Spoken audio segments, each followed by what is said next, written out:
I forgot to ask that. We're going to start this again because I want. And welcome to Design and Dialogue. I'm Jackie Clark, and I'm excited to be joined today by the incredibly talented Ruby Thilo. And so, Ruby is a designer and researcher based in New York and the founder of an award winning creative research and design studio, 131014001 Inc. His work is focused on exploring the complex interactions between humans and artificial intelligence, the metaverse, and the implications of being online. So Ruby has given talks and showcased his work in cities worldwide. And today he and I will be diving into a very important topic for designers and anybody in the design industry and creatives about AI and its impact. Ruby, welcome to the show. Happy to be here. Thank you. So tell us a little bit about yourself. Tell us how you got started. Tell us how you got into what you're into and why you started 131014001 Inc. So a little bit of myself. I'm originally from Montreal, Canada. Um, Canadians. Woo-hoo, I'm Canadian too. oh, amazing. Toronto. So Nice. I used to live in Toronto. So I started my sort of design path quite early on, just making posters for my friends, like an event here and there. Sort of, I wasn't a trained graphic designer or anything like that, but if we needed some kind of designs being made for any event that was happening at school, I sort of picked up the passion. Um, my path towards design is very eclectic. So I actually started with my undergrad in accounting, and when I was in college, I was doing bookkeeping for a lot of businesses, small, medium businesses in Montreal, where I'm from. And oftentimes they'd ask me, "Hey, how do I get more revenue, or how do I?" And they were selling hats, they were selling thrifted goods or whatnot, or if they were artists, they were selling prints. And I recommended to a few of them that they should start a website and they should sell their stuff online, which they weren't doing. And they said, "I don't know how to do that. Do you know how to?" And I had taken one computer science class back then, and so I told them I do.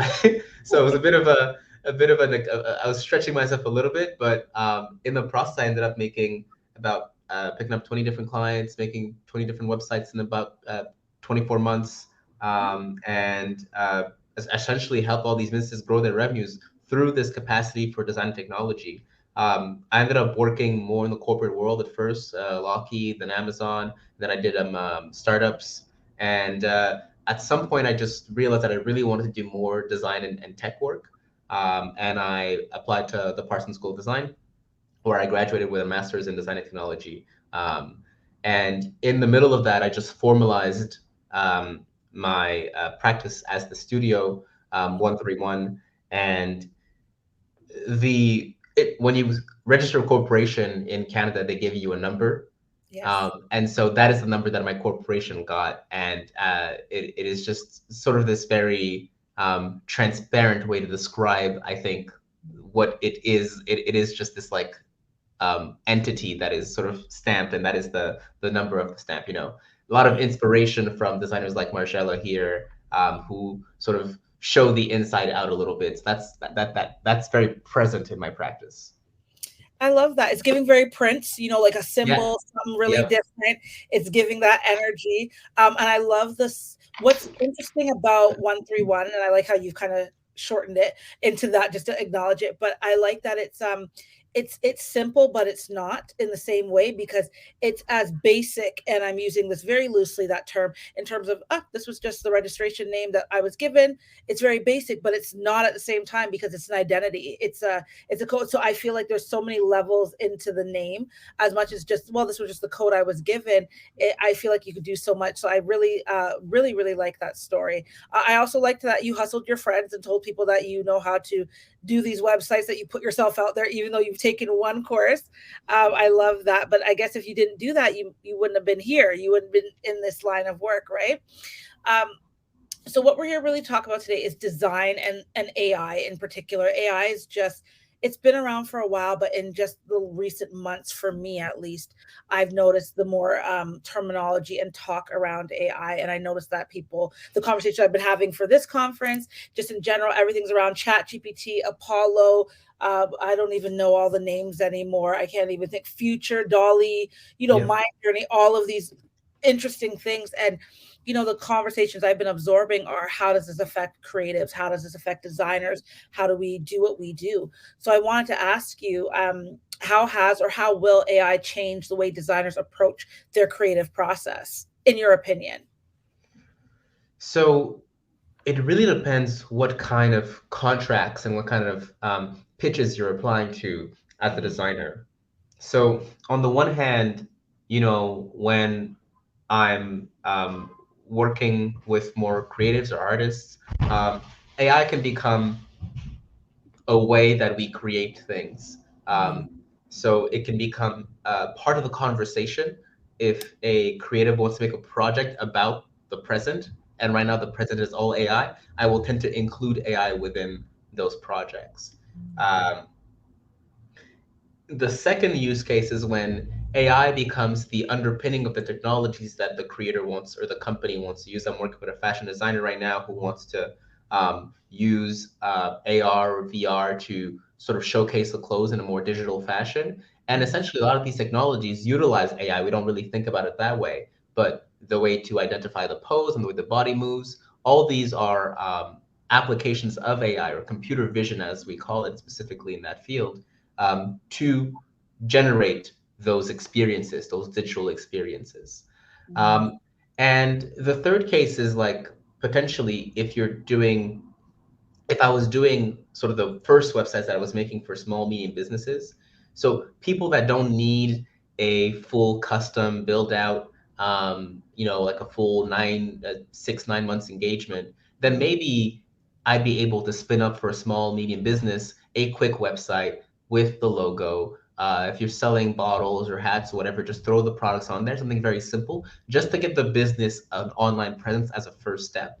And I can see that being a use case for a lot of these businesses that don't have the resources to really, hire a company like mine or a team mm. like mine to just do sort of a full build out. So do you think, with that being said, that because one of the questions is, can AI truly replace human creativity or human interaction in the design process? Do you think it can replace? Because, if we're getting to a spot where people can start doing these things themselves and ideally saving money, does this replace someone like you who has a design eye, a different expertise? I don't think so. I mean, what it does is it gives that first step, right? Is that Mm, the 50-year-old shop owner that I worked with, will be able maybe to have access to the internet in a more facile manner. So she'll make a front end, and maybe next year she'll say, "Hey, I like my website, but I'm looking at my competitors because everybody has a website now, and mm, I would like it to be more like this." Right? And it's really through that, I think, progression once they start thinking, I want something custom, something that represents my brand. Because what we're seeing right now is with tools like Canva, with a lot of these generative solutions, things kind of look all the same, right? mm. And so there's a homogenization of the visual elements within, specifically for small, medium business, because it's so much cheaper to just do it like that. Now, as soon as they grow, and that's my hope, right? My hope is really to help creatives, businesses grow. When they grow, they're going to want to have a specific visual identity. And I think that's where really a person like myself, a designer, will come in and help put those ideas from the business owner, from the entrepreneur into a proper design. I love that you said that. I love Canva. I use Canva for a lot of things. I particularly design a lot of pitch decks, presentation design, and also things for sponsorship for my clients. But it's one of the things that I love that you talked about, how, and Canva's great. No one's hating on Canva. But, I love that you talked about, it starts to look the same, because I also have noted, I can go on someone's Instagram, like, that's a Canva design. Yeah. And I'm like, and I tell my clients, I tell anybody who's creating any graphics, because similar to you, I'm not a graphic designer. I'm a finesser. I have an art background, a fashion design background in particular. My dad is also an award winning artist. So I have art theory and know these things as well. But I tell people, if you're going to buy a template from Etsy or Creative Market, or you're going to do something from Canva, you need to change it up. You need to give it that human factor, because it's becoming so repetitive. Um, but I want to double. You said something earlier that I want to double back on, because I don't know if you've heard of the case.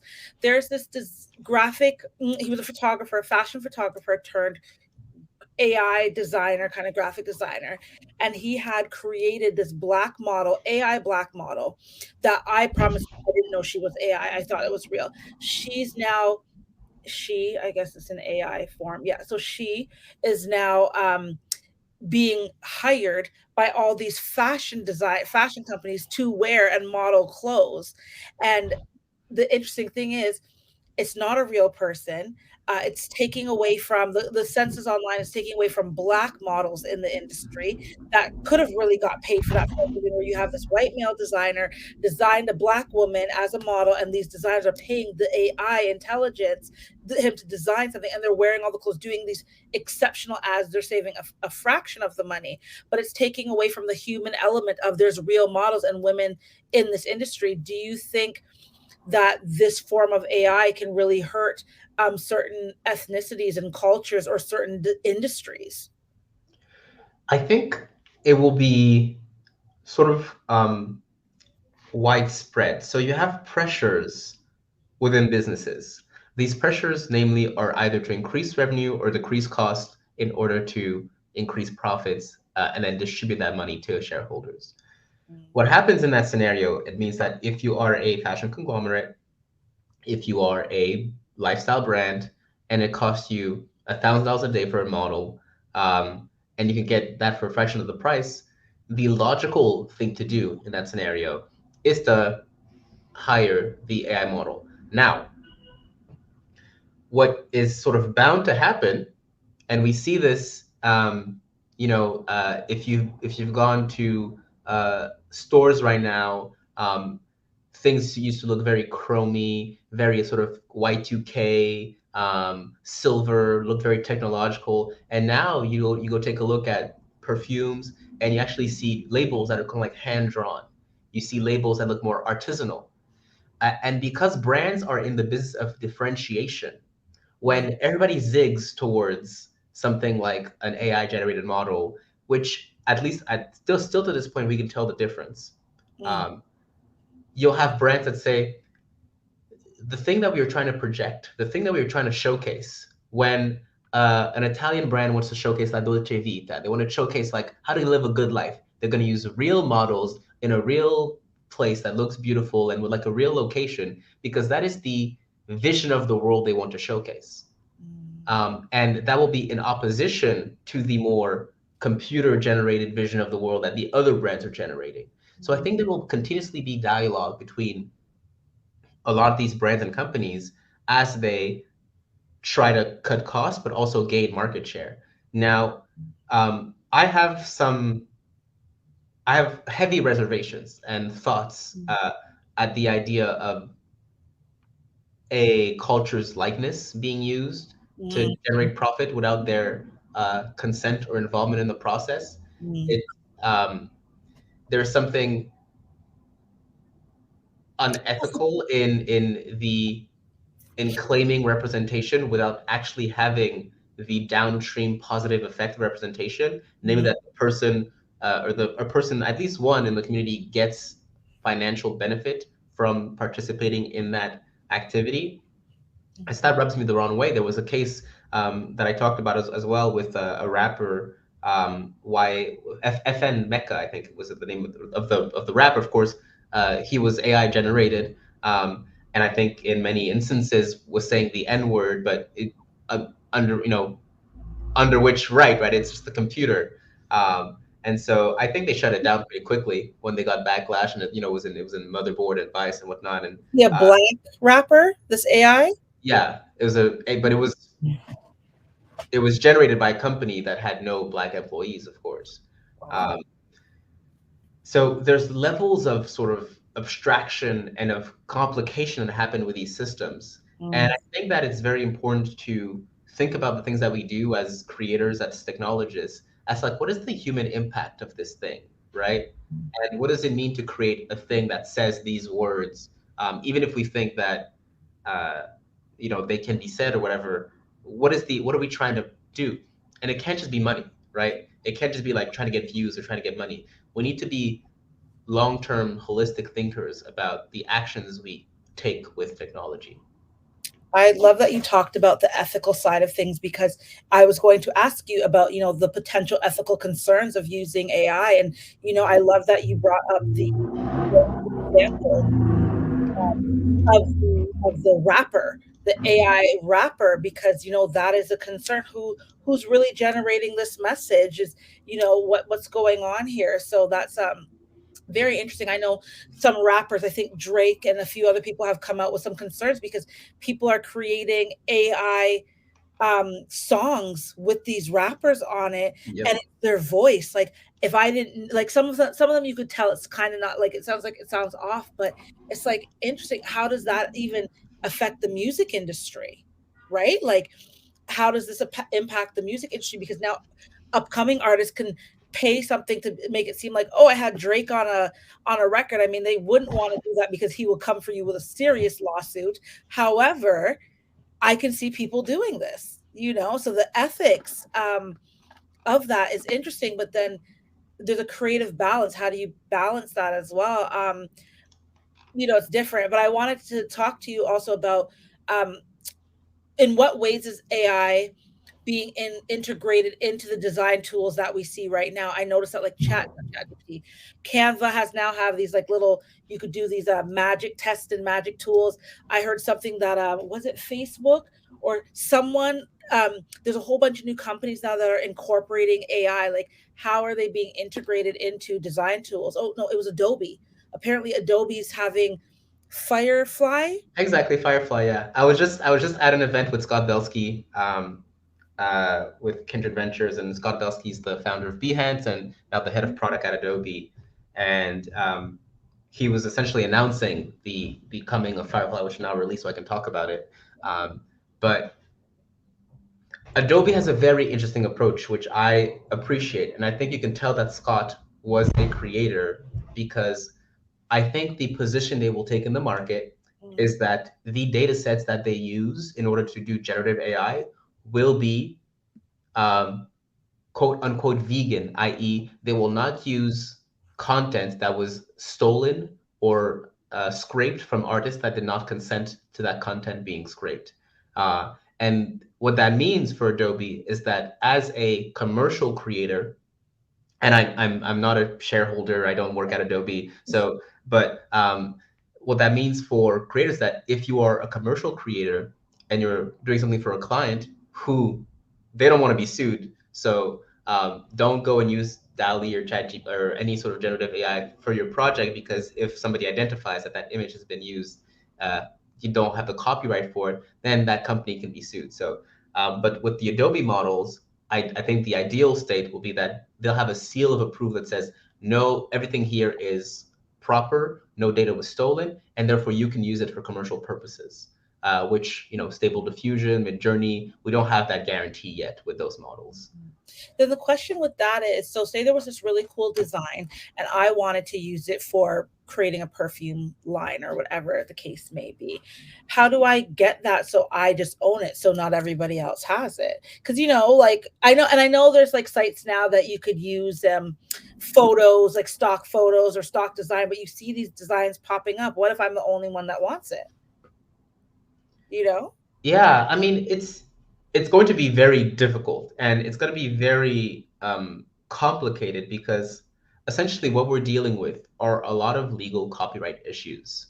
And Yeah. these copyright laws were written 50 years ago. Uh, Mm. and they did not adapt to the rapid pace of technological development, which means that there's nothing in the law currently about AI. I think there was actually a first case now. A man released a book that he used Midjourney to do the images, and the words were created using ChatGPT. So that was the first case, and the ruling said that the images were not protected by copyright in that scenario because they had been generated by AI. I think the words, don't quote me on that. If you Google first comic book using ChatGPT, you'll see the information. But there was a specific decision that had been taken. That's one of the first sort of jurisprudence decision taken on this new field of generative AI. But we're going to be in a lot of litigations. We're going to be in a lot of legal battles between Getty Images, famous for all the images that they have, their stock photos, just sued Stable Diffusion because of you can it's funny because if Hmm. you type in runner, field, grass, whatever, in some of the images you can still see the remnants of the Getty image label. So they knew that their images had been taken unlawfully in order to create that new image, because you could still see it, the letters were jumbled up, but you could still see the letters for that that formed previously the word for Getty images. That's interesting. And, I was going to ask you about the legal and regulatory issues surrounding the use of AI and design, and you kind of, sum that up. So what we're saying is, because I have a couple friends that are like, yo, listen, I'm going to write a book and I'm going to give it to chat gpt and have chat gpt like create the summary. And my questions around this was always like, well, if I write a book and I use it to help me, even just help me with the outline of my books, I have the idea and just taking the concepts and processing it, is this authentic? Because if someone puts in the same keywords as I do, will it generate the same thing? And so Yeah. then do you now, because I heard some rumor that if you create an ebook or something using chat gpt, you have to claim that this was created using chat gpt. Well, and I know you're not like a legal expert in that. It's Yeah, just yeah. all these things, because like you said, there's no real legal surroundings around this. So how do we get around this? Do people, like back in the day when you do influencers would do ads, you didn't really have to say it was sponsored, but now it's a thing. You have to say this is a sponsored ad. You have to let people know that you were paid to say this. Is this going to be a thing where you have to let people know, hey, this book is a chat gpt written book? And what comes to mind for me is the credibility of the entrepreneur, the creative now, because if we're not using our IP, our intellectual property, and we're using AI, how authentic are you really in what you're saying? And I think that comes back to the decision of either yourself as a creator or the business you're working with. Do you Mm, want something that is rehashed, mm, or do you want something that's sort of purely novel? And I mean, don't there is, even when you're working with an agency, when you're working with a creative director to make a new product or new brand, there is some inspiration taken, right? There's mood boards. There's sometimes the client says, give me something like that guy. And essentially what they want uh, is like something quite similar to their competitor or somebody else in a different field. And there's a lot of inspiration that happens in the design field, um, mm, and sometimes that inspiration is considered copying, and people get sued for that. yeah. Um, but I think people will start taking stances, and you'll see brands almost like right now they say organic. It'll be like just like human made or something like that, Mm, and that will become a marker of a specific philosophy, of a specific belief that the mm. brand has. So if it's a human made brand, then they have a belief about the world and how things should be created. I love that. And it's true. And I mean, like, it's like you said earlier, um, the world is rapidly increasing. AI has been around from time. I remember the first time I ever really came across the thought of it, and I may be dating myself, but was iRobot, For me, it was iRobot. And I know obviously you think of not necessarily Transformers, but RoboCop and those ones from the 80s and stuff. AI has always been a thing, but we are now in the 21st century of where life is rapidly progressing. Um, and that's interesting. So outside of like the not necessarily the negative connotation, but like what new opportunities has AI or will AI, in your opinion, create for designers in terms of new fields, new income streams, and new industries? So one thing when I talk with my friends that people do not like to do, it's the admin work.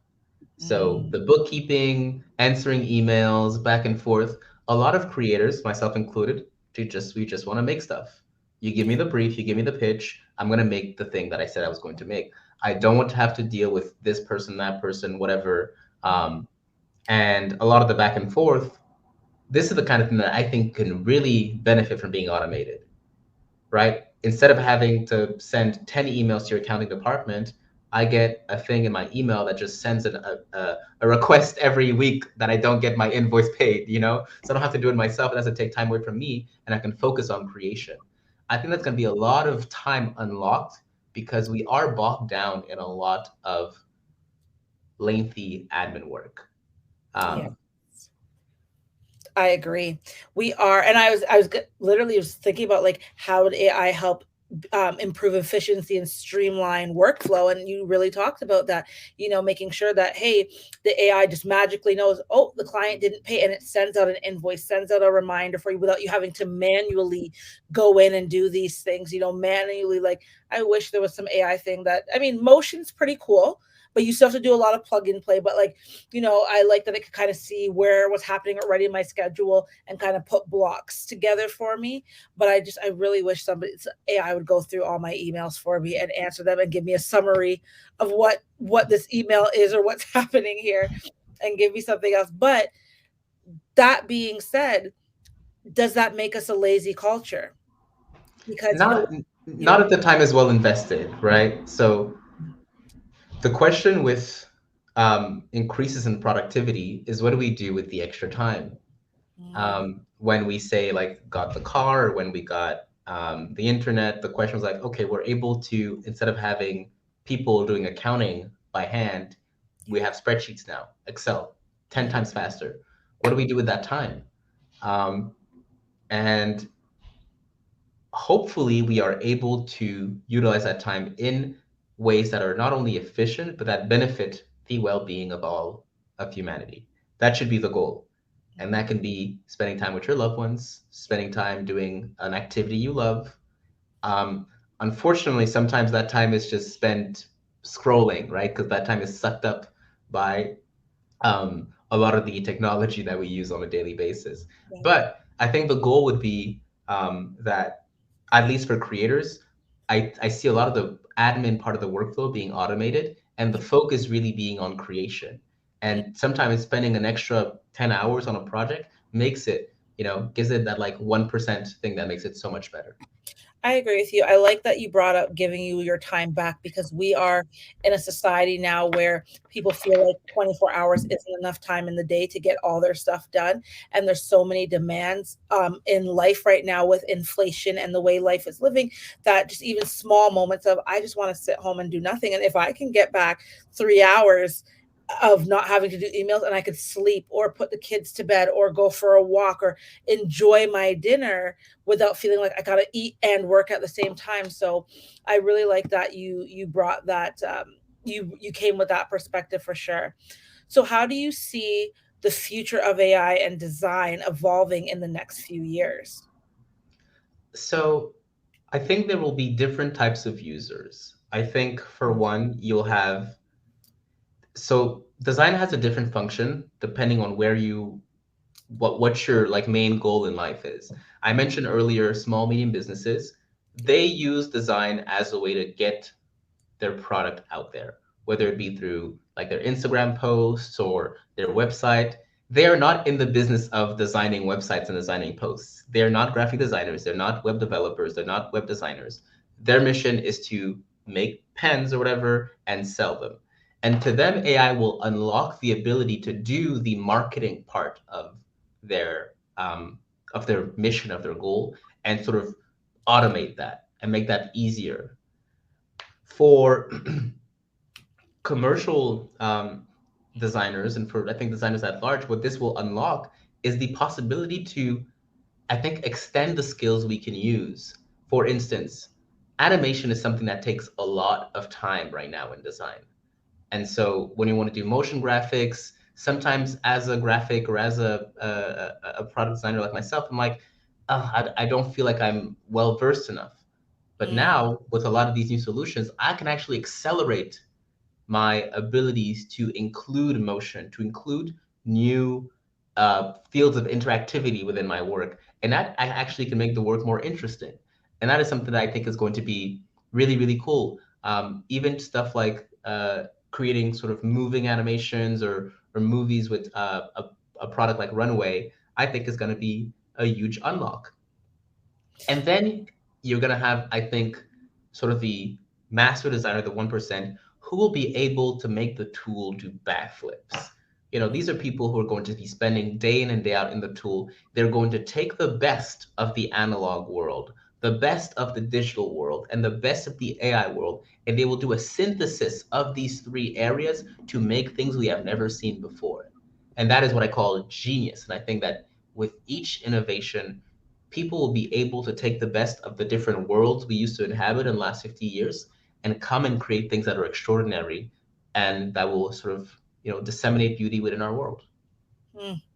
I thank you so much for even just breaking that down as eloquently and as streamlined as you have, because I, as you were talking, I was like, yes, I see that progression, and I definitely see that. And for me, as someone who's kind of like new in this space, I feel a little bit more comfortable, feel like, where do I fit in? Because AI, it's moving so fast, and it's very overwhelming. Like, I've seen some tools, I just kind of got the hang of Chat GPT a little bit, but I'm hearing all these other tools. Like, there is, I saw on Instagram today, there is this tool now. And I, okay, so when people do a podcast or a TV show, there's multiple cameras with multiple angles, and then a video editor's job is to see all, if you had four cameras, see all four cameras at one time, and see, the exact timing of that, and split it so they can cut it to show whatever. Apparently there is a new tool that is out there that will allow that to happen in fractions of seconds. So it's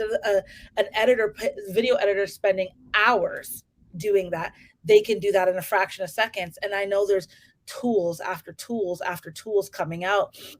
So how can creatives, designers, entrepreneurs, influencers, whoever, keep up with the rapidly changing landscape of AI, as AI pertains to design?